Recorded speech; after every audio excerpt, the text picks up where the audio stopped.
Welcome back to our program. I'm Ken Coomes with TV Toastmasters, and I have a guest tonight. Kevin Peterson is with us tonight. Welcome, Kevin. Well, thank you.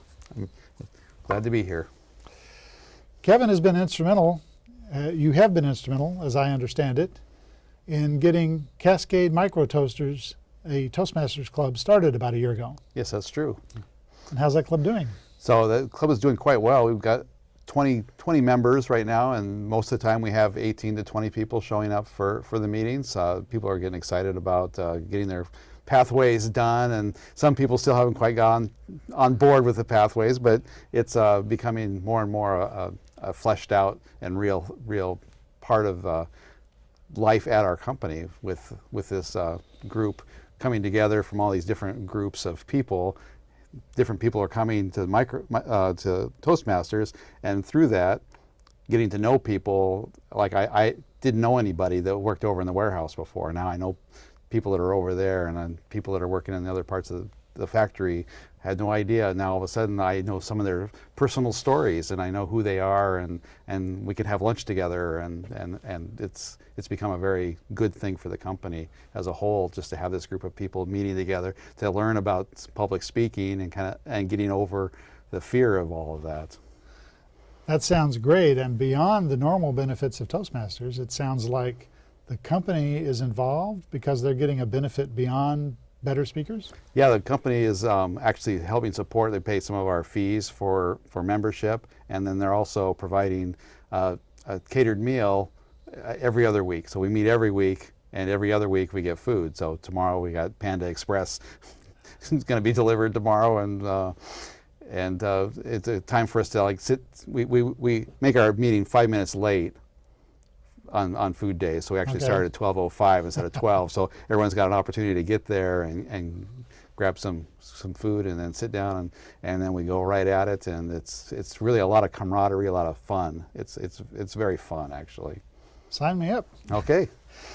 But beyond Cascade Micro Toasters, something else you're heavily involved in, I understand, something called Northwest Outreaches? That is correct. It's an organization where we have a site outside of Tijuana, Mexico, where we invite groups to come down and spend a week and build a house for a family in the area. So there's families in the area that have moved there to get a good job, or to get ready to try and get across the border, or any of a multitude of other reasons. They come because Tijuana is a drawing area. There's a lot of factories in the area.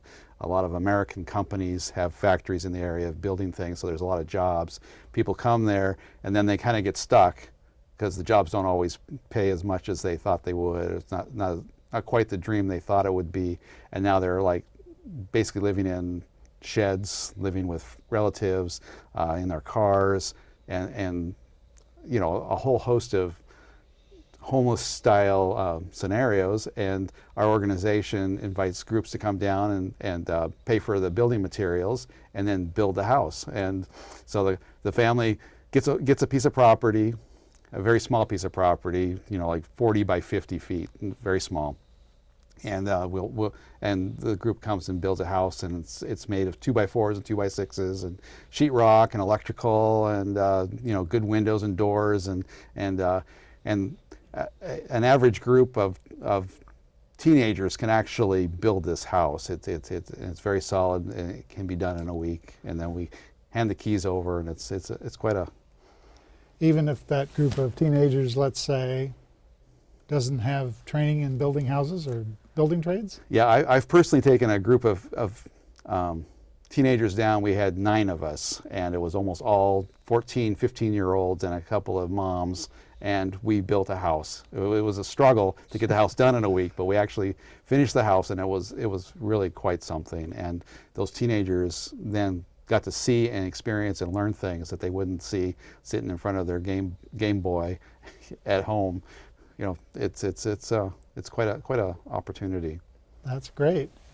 So how are you involved with Northwest Outreaches other than this trip you made with the teenagers? So my wife and I, well, our kids started going 20 years ago. They would go down to Mexico with a youth group, and after they went a couple of times and they were telling us about it, we go, well, gosh, that sounds like a lot of fun. I think I would want to go too. And so my wife and I went on the next trip, and then we went on the next trip, and then we went on the next trip, and then I had a sabbatical from my job, and so I had some time off, and I was like, what am I going to do for 4 weeks?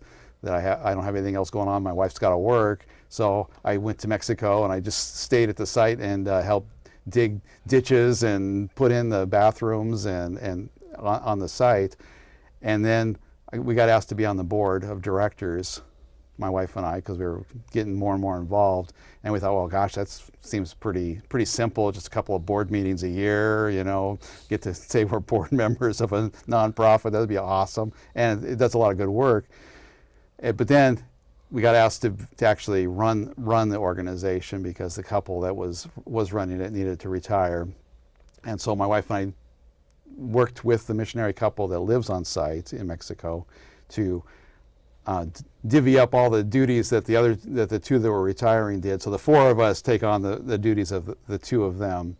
And so for the last 8 or 9 years, we've been running from our office in our home, running the Northwest Outreaches proper, and then we have a missionary family that lives on site that actually goes with the groups out to building sites. They also run a church in the area. We interact with orphanages and other churches, run some food programs, some simple medical things like taking blood pressures and checking blood sugars, or getting people to a hospital if needed, and there's just a lot of real practical humanitarian kind of things that can happen.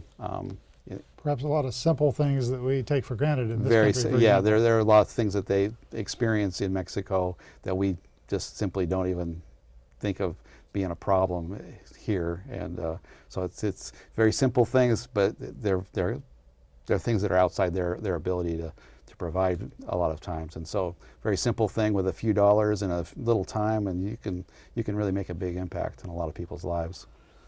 It sounds like a very positive experience, and you described it as fun. It is fun. It's a lot of fun. What's been the greatest challenge for you related to Northwest Outreaches? The greatest challenge sometimes is the border itself, because our government and their government kind of battle back and forth over who's in charge this week, and so different tariffs get handled differently at different border crossings on different days by different border patrol, and so you never know when, because sometimes we have to buy some materials on the U.S. side because you simply can't get them in Mexico, and then trying to get them across is do we have to pay a 30% tariff? Do we have to pay a 5% tariff? Do we have to pay no tariff? You just don't know. That's probably the biggest challenge. It's just the logistics of actually getting from point A to point B, and predictably. But it always happens, and we always manage. We do buy almost all the materials in Mexico to try to help the economy there as well. Mm-hmm. So, well, let's go the other way. What's been the greatest reward for you being involved with Northwest Outreaches? The greatest reward is watching on the last day when the families are getting their house. And the last thing that happens on that Friday, so you've been building from Monday, Tuesday, Wednesday, Thursday, you're scrambling, trying to get it done. So on Friday, you can give this house to this family. And the last thing that happens is the lintel over the door has 4 nails in it, and the family gets to put in those last 4 nails of the house. So they're actually finishing the construction. The groups have put some saying in Spanish on the door, lintel, and then signed it on the back. And so there's like this moment of everyone's like coming together, and then you hand the keys to the family. And it's I can see you getting choked up about that. No matter how many times, it's been dozens of times, and it chokes me up every time. Well, I know some of our viewers might be interested in either being part of Cascade Microtoasters or Northwest Outreaches, or both. How would they go about that? So Northwest Outreaches, we have a blog site that you can get the information for contacting us through that blog site, and that's northwestoutreaches.blogspot.com. And all our information, even a video of one of the local churches going down and building the house and being interviewed while they're doing it, and it's very emotional, very, very wonderful. If you just want more information on anything that I'm involved in, there's a lot of things, you can get a hold of me directly through my email, which this is a little telling, I guess, of my character. It's churchmonkeyarts@gmail.com, and I will respond to that. Any questions anywhere, how to get money from point A to point B, how to get involved, how to do whatever you need to do. So that's northwestoutreaches.blogspot.com. right. Or to email you, that would be churchmonkeyarts@gmail.com. Correct. Yes. I think I've got it. Yes. You mentioned your wife in this as well. Yes. So she's been as involved as you have been, or more? She's as involved. In fact, she does all the bookkeeping. So she's actually spends a lot more hours every week than I do, just keeping the books and making sure that I'm on task and doing the things I'm supposed to be doing. So I'm not procrastinating. And so she's very, very much involved. We got married at a very young age, 17, and we've kind of been us against the world for all these years, and we've learned to do things together, and that's been our bond. And so this is just one of the many things that we do as a team together, and it's worked quite well. Has she also been in Toastmasters with you? She has not been in Toastmasters, and she really doesn't want to be a Toastmaster. She just doesn't like to do the public speaking, and although she's quite good at it when she has been asked to do speaking. And so I hope maybe I've been rubbing off on her, but it just hasn't been something she's wanted to do. Well, Kevin, thank you very much. All right. It's been a pleasure talking with you. It's been a pleasure to be here.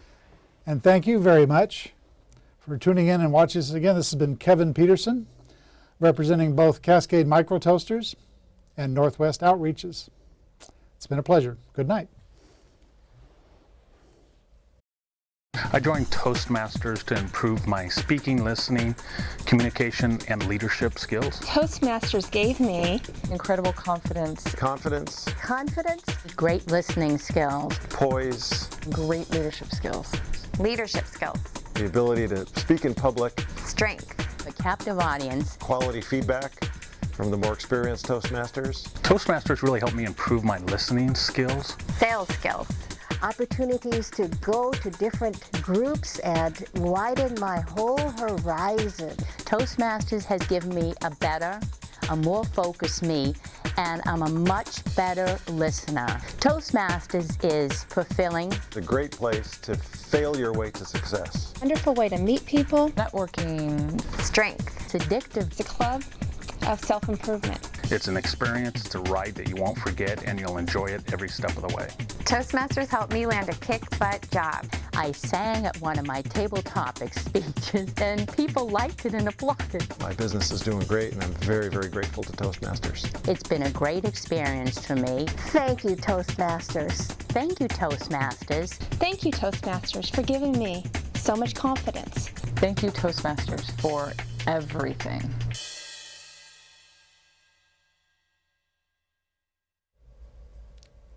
Welcome once again to TV Toastmasters. My name is Philip Mandel. I'm a member of TV Toastmasters as well as Creekside Toastmasters in Beaverton, Oregon. Today I have the pleasure of interviewing MaryAnn McNulty, MBA.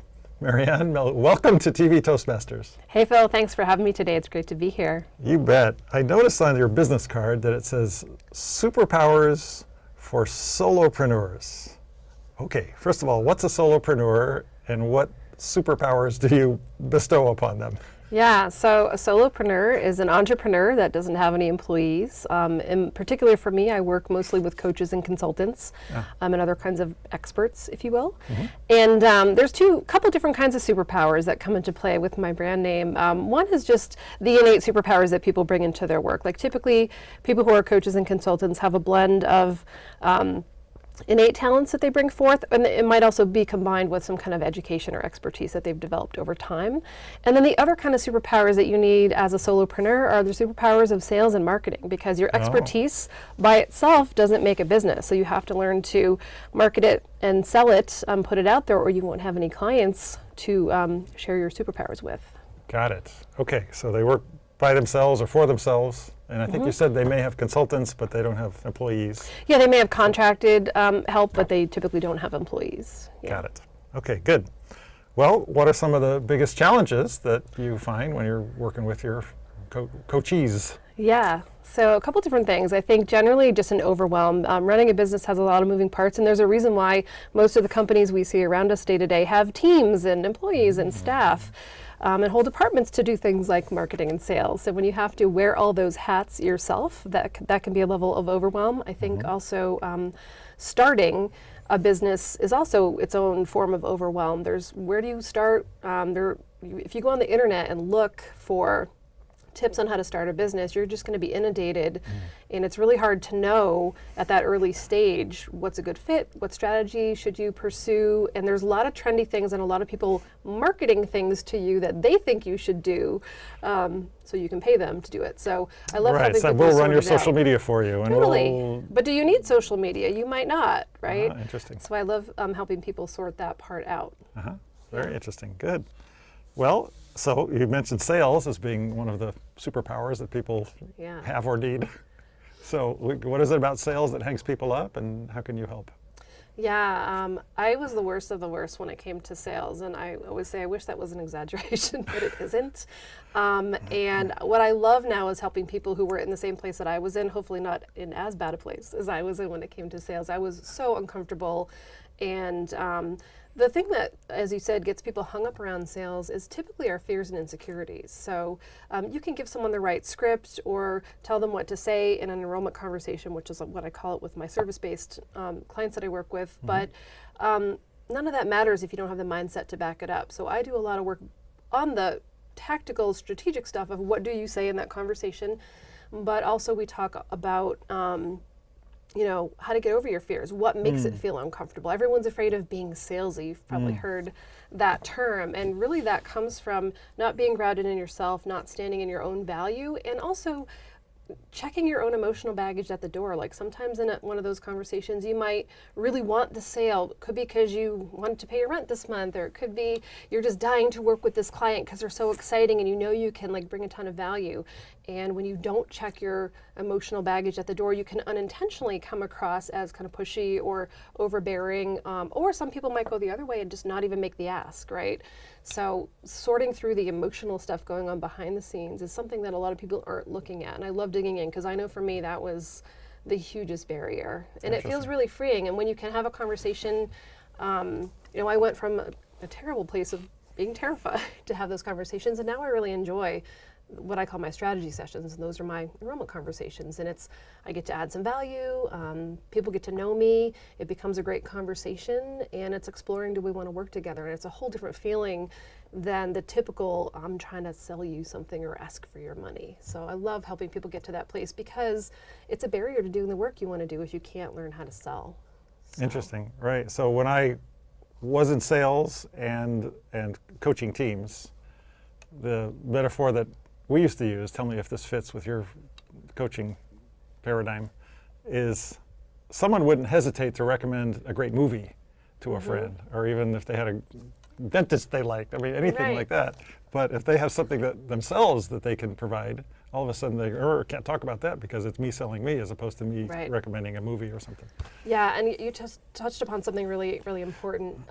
For the solopreneurs in particular, most of my clients have what I would consider a personal brand, and the gifts they're bringing to the table in the work they do is often based on their personal experience. I'm a great example. The marketing and sales challenges I teach my clients, they're things that I had to go through. Oh, good. So I know the kind of good, bad, and the ugly that goes on with those things because I've been through it, and sometimes I'm still going through it at whatever stage of business I'm at. But business is personal. And it's like you said, if you're selling widgets or you're recommending a movie or something outside yourself, it's much easier. But when it has to do with you, all of a sudden all your own issues and emotional, psychological things get wrapped up in that. And so it's much more challenging than people realize. And those are the things they don't teach you in business school. Oh. That's not in the marketing textbooks, or the sales textbooks, like how to get out of your own way and how to get over yourself and how to let that stuff go. Got it. They're just having you do business plans and graphics or something. Yeah, and that stuff's good too, but it's not everything. It's just they're missing a dimension. Interesting. While you were saying that, I was thinking I love my salesperson at the Mini dealership. Because I love my Mini, but for me to step in there and try to sell cars, that would be a different story. Yeah. I just go see her, It's also a high pressure. Although what's really funny is when I was thinking about it recently, and people get into business on their own because they want to serve people, they want to make a difference, and obviously they want to make some money too, or they do it as a hobby, right? But what they don't sign up for is to be a full-time marketing person with a 100% commission job, and that's what we do. We're all on 100% commission. Interesting. And if you ever told me that before I started my business, I probably wouldn't have. Oh my God! Oh, that's funny. Because I had such a fear of sales, but it really is true. We're 100% sales commission. In many ways, and so that's why it's so important to learn it and get comfortable with it and find a way that works for you to do that. Very interesting. I never thought 100% commission. That sounds like a pretty good job. Yeah. If you can get past the blocks. If you can sell, right? Right. Very good. MaryAnn, you and I met at a National Speakers Association meeting. So are you doing speaking now? Do you want to? Just how does that fit in with your life, with your business life? Yeah, I've actually built my business using public speaking as a marketing strategy. And that's something that I teach my clients to do. I focus a lot on offline marketing strategies. So public speaking is really one of the most powerful ways to grow a small business. For coaches and consultants who often have a subject matter expertise, it's also just a really good fit. They have a passion about helping people with whatever that area of expertise is, and sharing and teaching in groups is a great way to deliver the message and let people know that you're out there. So yeah, it's something that I love helping people with, and I think there's great ways to market your business online, but not everybody wants to do that, or you can do that in combination. And I think a lot of people don't understand, a lot of times online marketing is much more complicated than the internet, or the proverbial they, lead everyone to believe. So I love this strategy because it's hands-on and it's relationship based. So for coaches and consultants, people aren't going to look you up on Google, or the modern day Yellow Pages, I guess, is Google, right?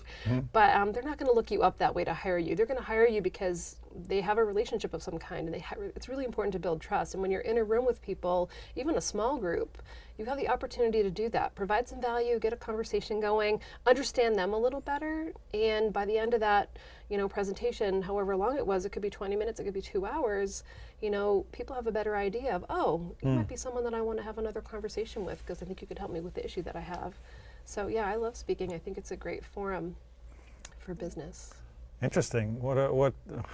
How do you advise someone who has fear of public speaking but should get out and speak? You send them to Toastmasters, right? Yeah, I could. Yeah, I do often recommend Toastmasters. I don't do a lot of the mechanics of speaking. I do have some tips, and I think for me, most people who know me now, I'm an outgoing introvert, but I'm still an introvert. And growing up, I was extremely shy, right? Which we've met recently and had some great conversations. I probably didn't come across as shy. I'm not shy anymore, but I am still an introvert, and it really did take me a long time to get used to speaking in front of people. Like, my leg would shake, and I would sit down after speaking, and I'd be like, did everyone see my leg would shake? Oh my goodness. Because I could feel it physically, like doing this. And I'd forget to breathe. That was the other thing. But that's the other thing I get to tell people, just like with marketing and sales, I wasn't always good as a speaker, but I let people know, look, you can push the envelope step by step. When you realize you forget to breathe the next time, do some breathing exercises or get some help with that.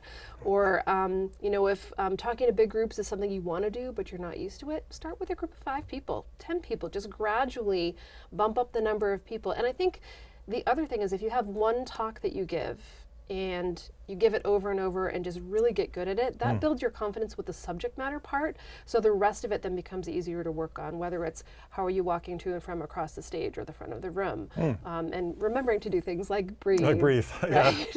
And maybe do a little stretching before so your leg doesn't shake, whatever it takes to, I don't know what the answer is for shaking legs, if I'm one way or right. Just with experience though, right? It's like many things. You don't run a marathon by waking up one day and deciding you're gonna run 26.2 miles. Right. You train for it over time, and I think marketing, sales, public speaking are all things that fit into that category. You learn them little by little, and you get better by doing them. Very good. Yeah. MaryAnn, in the time we have left, how can people find out more information about you? Yeah, I think the best place to look for me, and you can read a lot of stuff on my blog, just with some of the information we talked about today, is MaryAnnMcNulty.com. Got it. And I think you said you're on LinkedIn as well. I am. I'm on LinkedIn. I think there's an actress named MaryAnn McNulty, so you're not she. I'm not her. You're the one that looks like this. I'm the one that looks like me when you go on LinkedIn and look at the pictures. Wonderful. Yeah. All right.